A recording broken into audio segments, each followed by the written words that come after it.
Et pour la première défense de ce titre nouvellement acquis, Sugar Ray Robinson va rencontrer un adversaire qu'il connaît bien, Carl Bobo Olson, à San Francisco, le 13 mars 1952. Robinson avec son classique short blanc face à Carl Olson. Nous sommes à San Francisco le 13 mars 1952. Les deux hommes se connaissent, ils se sont rencontrés 2 ans auparavant, le 26 octobre 1950 à Philadelphie. Sugar Ray Robinson avait remporté le match, une défense de son titre mondial des poids moyens par KO dans la 12e reprise.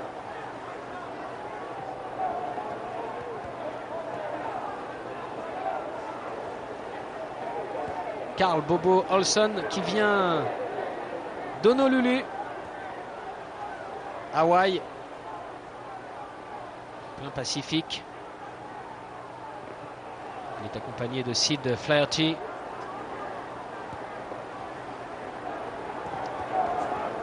Olson n'est pas aussi talentueux, n'est pas aussi fin technicien que Robinson, mais c'est un homme dangereux.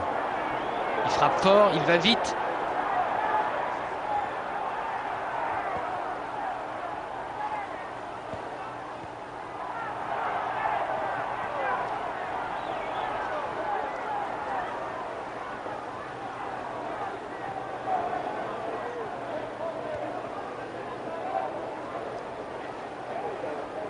Très grosse différence de style entre les deux hommes.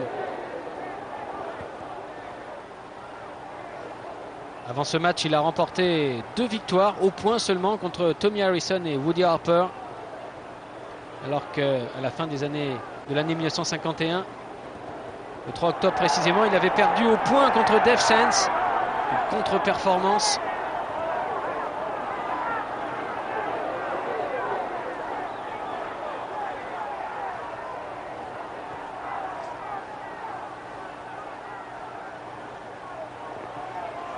« 117 combats dans sa carrière au total, Carl Olson, pour 99 victoires, dont 49 avant la limite, 16 défaites et 2 matchs nuls.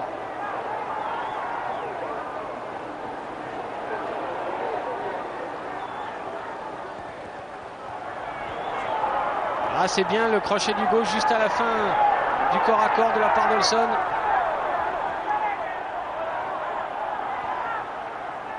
Olson qui pose un problème à Robinson. C'est un homme qui ne prend pas beaucoup de risques dans le match, qui propose donc peu d'ouverture.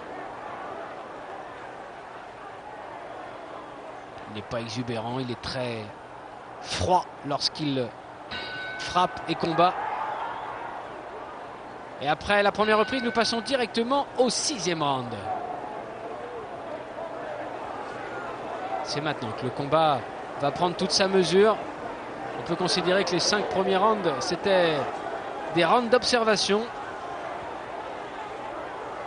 On était en train de refaire connaissance, mais cette fois, le match va être lancé.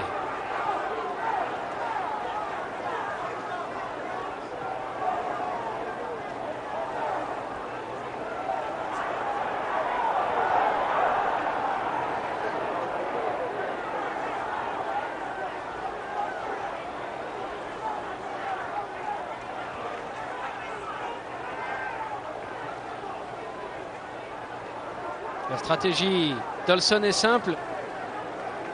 Se rapprocher de Robinson, le frapper au corps, le fatiguer, l'empêcher d'utiliser son allonge plus grande.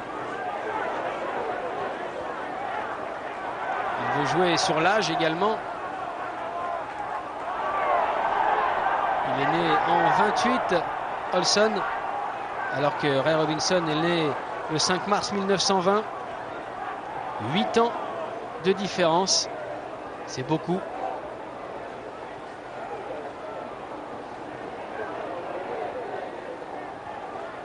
C'est bien l'uppercut, mais c'est toujours le même problème posé par Olson pour Sugar Ray Robinson. Robinson qui préfère boxer à distance et Olson qui ne lui en donne pratiquement pas l'occasion. C'est pas ça qui fait des matchs très spectaculaires, mais par contre ça rend le combat techniquement très intéressant.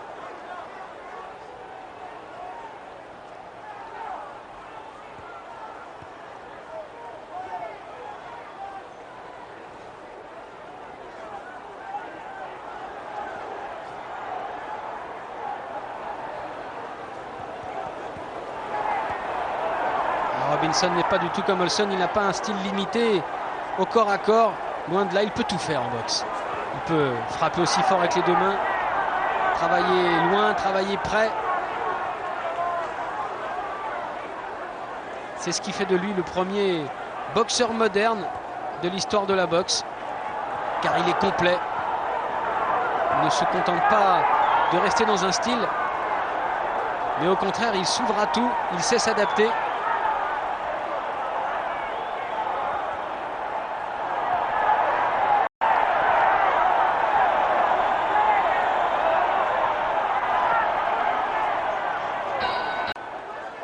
San Francisco, le 13 mars 1952, alors que Sugar Ray Robinson défend pour la première fois le titre nouvellement acquis et repris à Randy Turpin, le Britannique, juste quelques mois auparavant. Olson dans un style classique qui gêne bien sûr Robinson, qui préférerait boxer un homme qui reste à distance afin d'exploiter toutes ses qualités pugilistiques. Sugar Ray Robinson qui est né à Walker avec le nom de Walker Smith Jr. Il est né à Détroit dans le Michigan. Un homme grand pour les poids moyens à cette époque, 1m79, avec un poids qui évolue entre 61 kg et 73 kg et demi.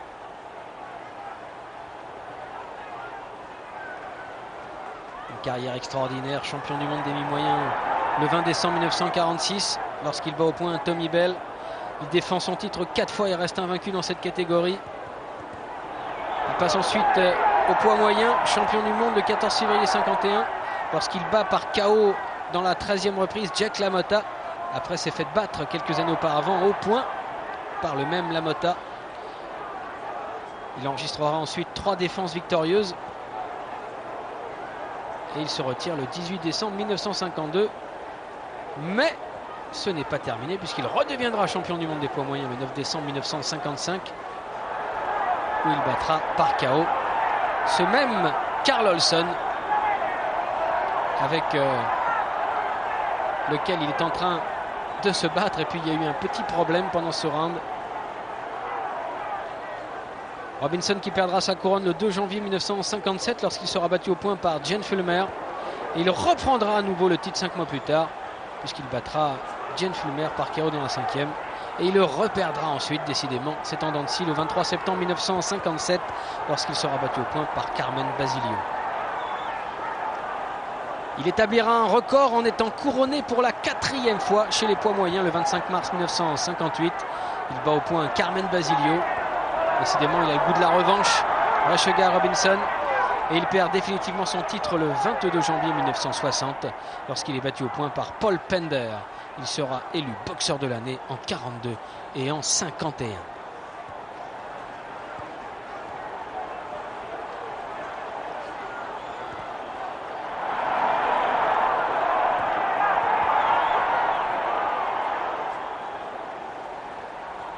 Le 8e round, alors que dans son coin, il y a George Genford, son entraîneur-manager.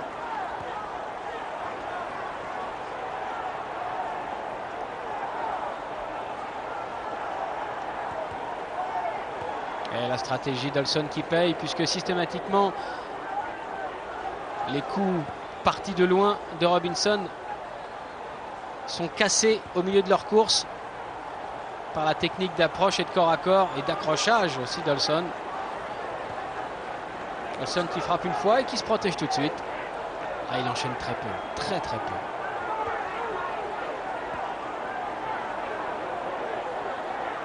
Boxeur dur, physique, mais qui a été mis KO dans sa carrière.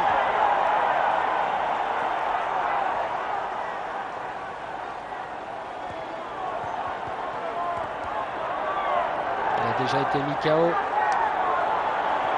par Ray Robinson, déjà en 1950, lors du 12e round.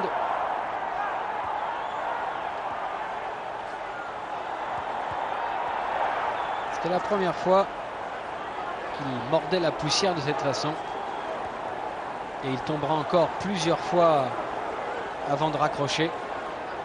Notamment en 55, KO par Archimour dans le 3e round. Et puis également un KO technique par Pierre Langlois en 1954 à San Francisco. Et Pat McMurtry qui va essayer de battre par KO dans le 2e round en 1957. On peut citer Doug Jones en 60 qui se débarrasse de lui dans le 6e round par KO technique.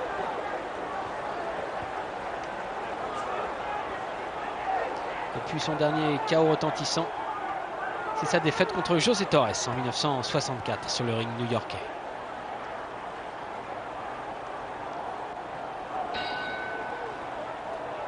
La fin du 8e et on passe au 9e round. Et Carl Olson qui ne change absolument pas de stratégie, même si parfois il enchaîne des coups de façon un peu plus longue.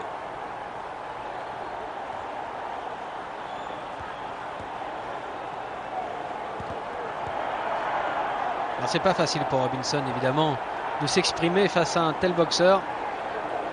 C'est ce qui fait que le combat reste assez rapproché pour l'instant, plutôt équilibré.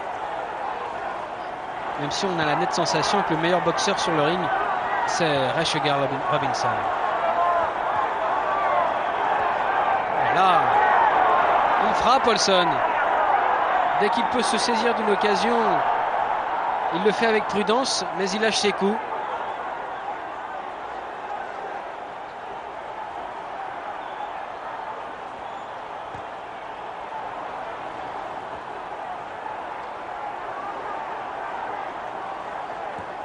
Wow, la belle droite. Formidable.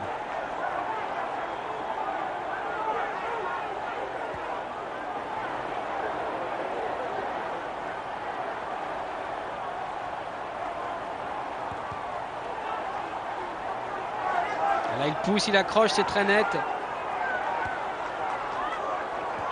C'est très limite quand même la tactique d'Olson, qui pourrait être sanctionné pour accrochage répété. L'arbitre qui ne dit rien pour l'instant, pas de réprimande. C'est vrai que les règlements ont évolué.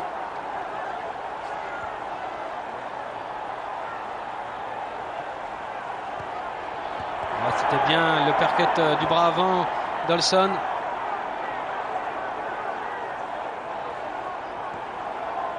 C'est un peu le retour d'Olson dans le match. Il s'était énormément protégé jusqu'à présent. Go!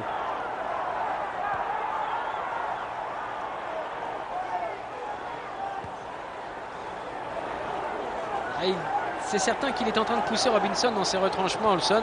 C'est peut-être ce qu'il veut. Robinson qui reste toujours très classe dans ses matchs, qui ne cherche pas à décocher des coups sauvages, mais au contraire, tout est mesuré, tout est savamment dosé. Ce n'est pas un homme en colère, Sugar Ray Robinson, lorsqu'il boxe. C'est un grand technicien, un grand champion. Et Olson est en train de le pousser un peu, alors que nous sommes dans le 10e round.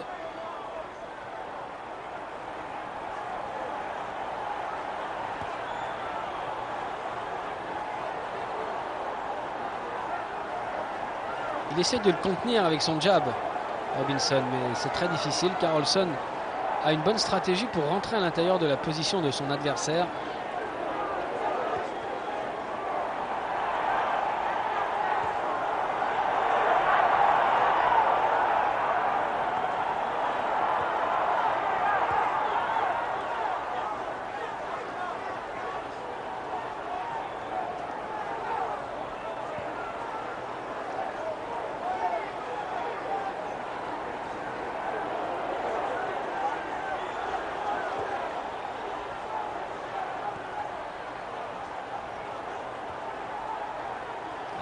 Il tourne, mais on voit qu'Olson aussi se déplace maintenant dans cette reprise. Ça, c'est plutôt nouveau.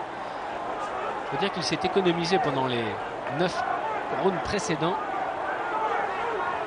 Il doit ressentir l'urgence maintenant de démontrer sa fraîcheur physique, car toutes les données peuvent compter pour la notation des juges.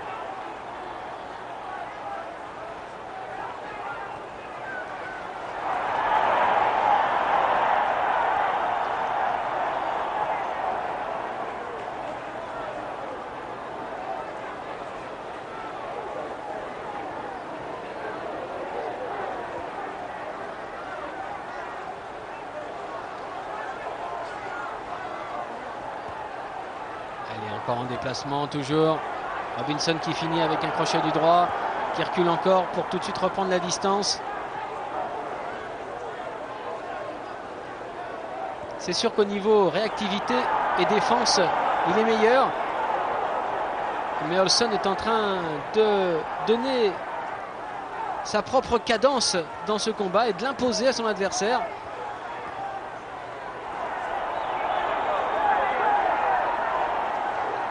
Certainement le meilleur round d'Olson depuis le départ, ce 10e. Ouais, belle droite de Robinson.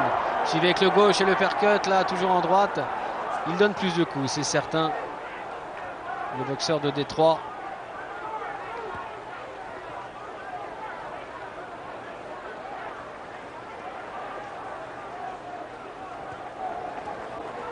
Wow! C'est une perte d'équilibre, il a glissé, c'est pas du tout un coup. Et nous passons directement au 14e et avant-dernier round. Robinson est légèrement en avance sur le carton des juges à ce moment du match. C'est vrai qu'il a donné plus de coups, qu'il a une technique en défense supérieure à celle d'Olson en attaque, donc une meilleure efficacité. Oh là là, cette accélération de percut des deux côtés! Initialisé par Robinson et très vite suivi par Olson.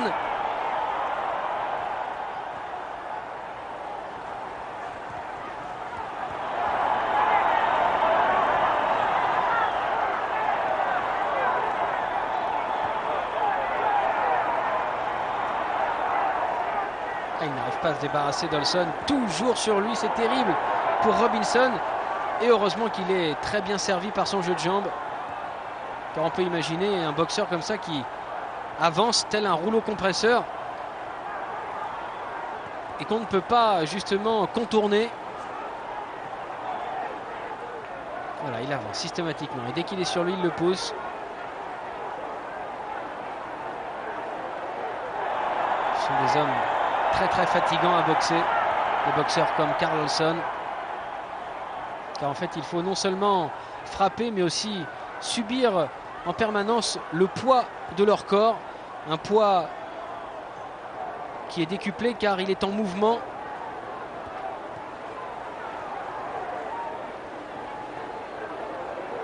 On sent de la fatigue chez les deux hommes. Robinson qui a souvent la bouche ouverte pour respirer.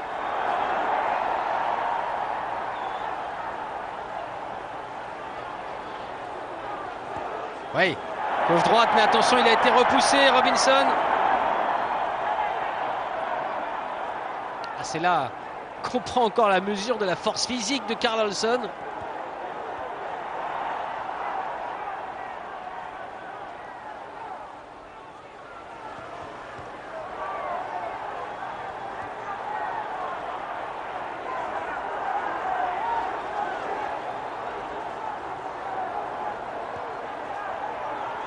Les gauches, mais les droites qui ne suivent pas pour Robinson. Il a tout de suite la route coupée.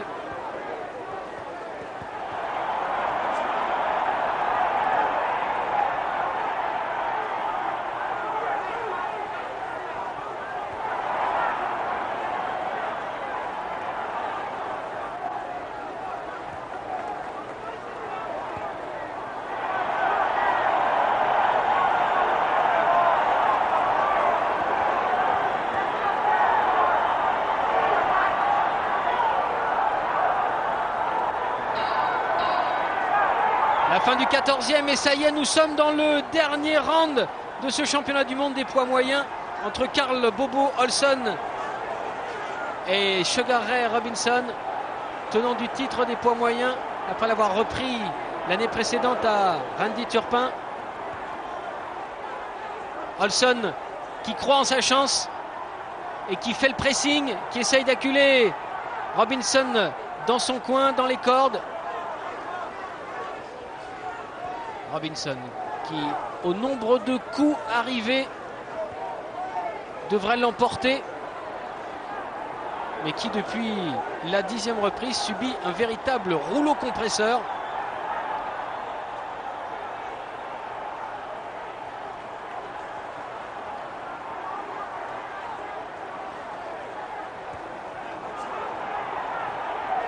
C'est vrai que l'on ne peut pas apprécier l'étendue du style novateur pour l'époque de Robinson dans ces dernières minutes d'affrontement, tant Olson le presse et l'empêche de boxer, de s'exprimer.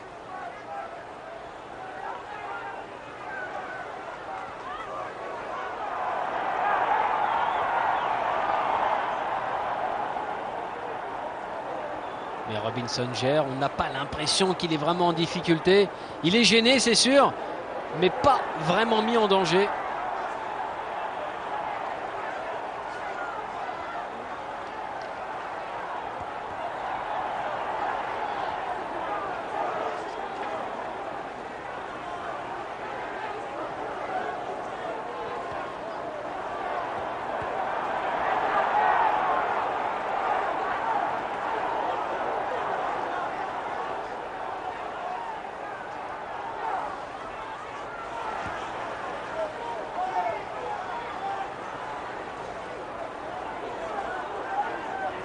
Il ne déroge pas à sa tactique initialement appliquée, Olson.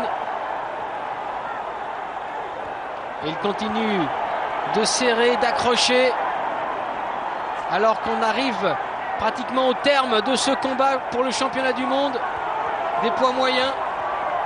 L'accélération. Les deux hommes savent que le match a été équilibré.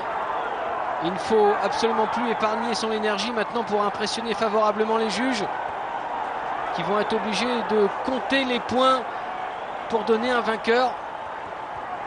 Oui, les attaques avec le gauche dans la région du foie, et puis il est remonté à la face. Ah là, il est bien meilleur, Robinson, sur cette fin, et ça y est, c'est terminé. Avec Carl Bobo Hanson, on a vu qu'il s'est mis à genoux et a fait le signe de croix. Voici maintenant la décision. Décision unanime. Et Sugar Ray Robinson conserve son titre des poids moyens.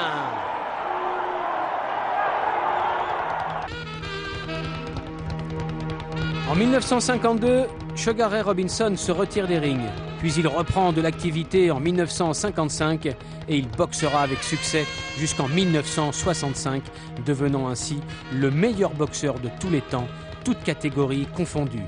Il décédera le 12 avril 1989 à Culver City, en Californie.